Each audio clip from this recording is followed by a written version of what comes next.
જાણવા જેવું, જેમાં વિદ્યાર્થી ભાઈ બહેનો ગુજરાતની ભૂગોળ વિશે વાત કરીએ છીએ કે સૌ પ્રથમ સૂર્યોદય. તો સૌ પ્રથમ સૂર્યોદય ક્યાં થાય છે? તો વાત કરીએ આપણે ગરબાડા, જે આપણે દાહોદની અંદર આવેલું છે, ત્યાં સૌ પ્રથમ સૂર્યોદય થાય છે. સૌ પ્રથમ છેલ્લે સૂર્યાસ્ત, ઘણીવાર પરીક્ષામાં પૂછાય છે સૌ પ્રથમ સૂર્યોદય ક્યાં થાય છે અને સૌથી છેલ્લે સૂર્યાસ્ત ક્યાં થાય છે.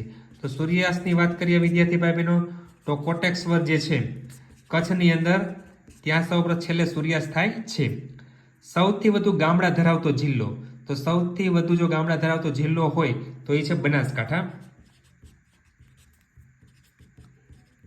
બનાસકાંઠાની અંદર કેટલા આપણે ધારો કે ગામડા આવેલા છે?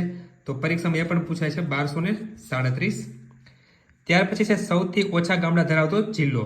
તો સૌથી વધુ ઓછા ગામડા હોય તો વિદ્યાર્થી ભાઈ બહેનો પોરબંદરની અંદર છે અને 182 છે.